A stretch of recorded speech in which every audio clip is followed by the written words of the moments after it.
औरत ने एक बोतल उठाई और उसमें कई दिनों का पेशाब एक कंटेनर में डाल दिया। फिर उसने एक पानी का पंप चलाया और एक फिल्टरिंग डिवाइस की मदद से पेशाब से सारी गंदगी जल्दी से निकाल दी।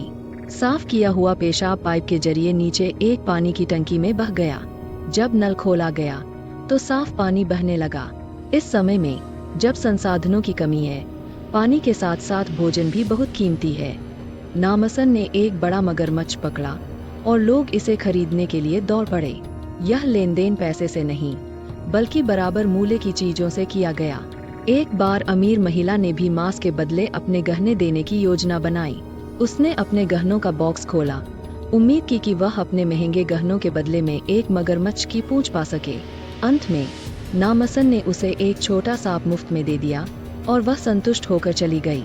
हमेशा की तरह हान सूना को नामसन से सबसे अच्छा मांस मिला। बदले में वह हर बार नामसन के लिए एक चित्र बनाती थी। एक दिन जब नामसन हान सूना को जाते हुए देख रहा था, उसने देखा कि एक समूह के लोग आ रहे थे जो पुलिस होने का दावा कर रहे थे और एक वांछित अपराधी की तलाश कर रहे थे। उन्होंने एक खराब रंग से बने स्केच का उपयोग करके किसी को भी गिरफ्तार किया जिसे वे देखते थे, यहाँ तक कि महिलाओं को भी अपराधियों के रूप में पकड़ने के बहाने। यह साफ था कि वे सिर्फ मजबूत व्यक्तियों को पकड़ने के लिए बहाना बना रहे थे। इस पोस्ट एपोकैलिप्टिक दुनिया में कोई भी हीरो नहीं बनना चाहता था। नामसन और उसका शिष्य चोई जीवोन ने यह दिखावा किया कि उन्होंने कुछ नहीं देखा, लेकिन जब इन लोगों ने हान सूना को निशाना बनाया तो चोई जीवोन, जिसे हान सूना पर क्रश था, ने आगे बढ़कर एक को मुक्का मारा। दुर्भाग्यवश वह अधिकतर हो गया और पिट गया। अब और चुप न रह पाने के कारण नामसन ने हस्तक्षेप किया और आसानी से इन लोगों को हरा दिया। नामसन के सवाल करने पर लीडर ने उनके बॉस का नाम बताया जो पहले नामसन द्वारा हराया जा चुका था। लीडर का मजाक उड़ाते हुए नामसन ने एक बड़ी बोतल शुद्ध पानी पाई। लीडर ने कहा कि उसे यह पानी एक अपार्टमेंट से मिला था, जिससे सभी हैरान हो गए।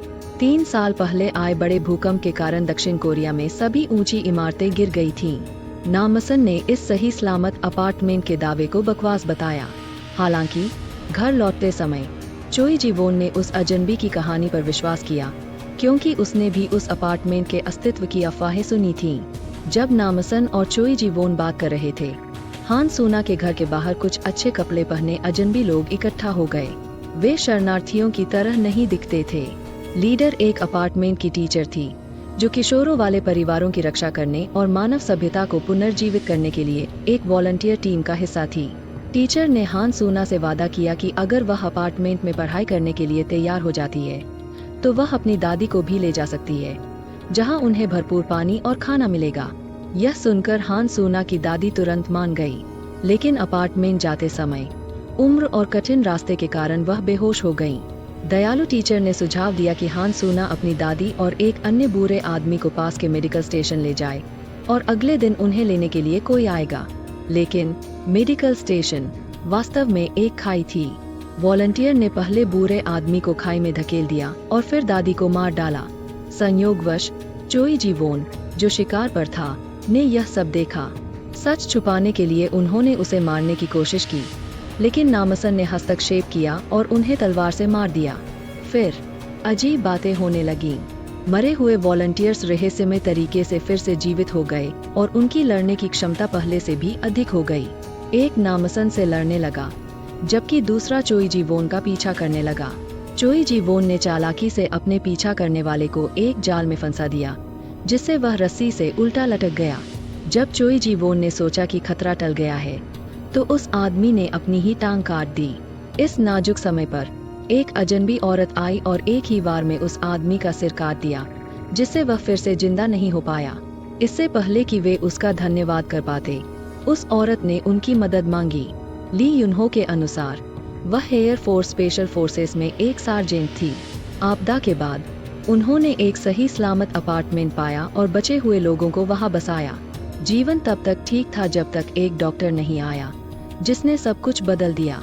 डॉक्टर के आने के बाद अपार्टमेंट की स्थितियां बदल गईं। पहले लोग वहां सुरक्षित और खुश थे, लेकिन डॉक्टर ने अपने प्रयोगों से सबको परेशान कर दिया।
लड़की बेहोश थी।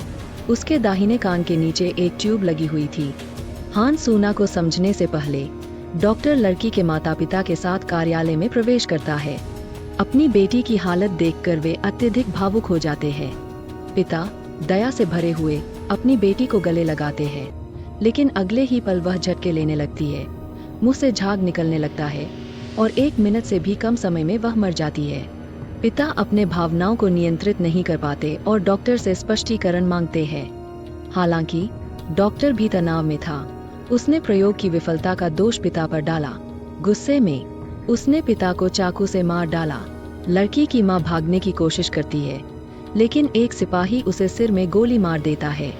हान सूना, जो कोने में छुपी हुई थी, भयभीत हो जाती है और अपने मुंह को ढक लेती है। अगले ही पल हान सूना खुद को ऑपरेटिंग टेबल पर बंधा हुआ पाती है। डॉक्टर उसे बताता है कि उसकी उम्र के बच्चों के पिट्यूटरी ग्रंथि में कुछ ऐसा होता है जो अमरता प्रदान कर सकता है, लेकिन इसे सीधे उपयोग नहीं किया जा सकता। कुछ समायोजन पहले करने होते हैं।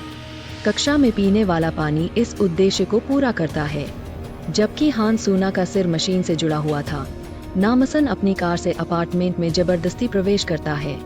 हान सूना के स्थान का पता न होने के कारण ली युनहो उन्हें पहले बेसमेंट में ले जाता है ताकि अपने साथियों को बचाया जा सके। अधिक लोगों के होने से उनके आगामी कार्यों में सुविधा होती। हालांकि वे नहीं जानते थे कि बेसमेंट में बंद उनके सभी साथी राक्षस बन चुके थे। अगर नामसन की उत्कृष्ट लड़ाई कौशल न होती तो उनकी जानें भी चली जाती। इसके बाद नामसन ने आसानी से अपार्टमेंट में सभी विद्रोही सैनिकों को हरा दिया। स्थिति को खराब होता देख डॉक्टर, जिसने पहले एक असमायोजित सीरम बनाया था जो वास्तव में जहर था, ने हान सूना की जान का इस्तेमाल करते हुए चोई जीवोन को धमकाया कि वह अपनी बंदूक फेंक दे। इसके बाद उसने जल्दी से अपने सामान इकट्ठे किए और भाग गया। सबसे महत्वपूर्ण बात, वह अपनी बेटी को भी ले गया जो सीरम में डूबी हुई थी और केवल उसका आधा शरीर ही बचा था। उसका पागल लक्ष्य अपनी बेटी को पुनर्जीवित करना था।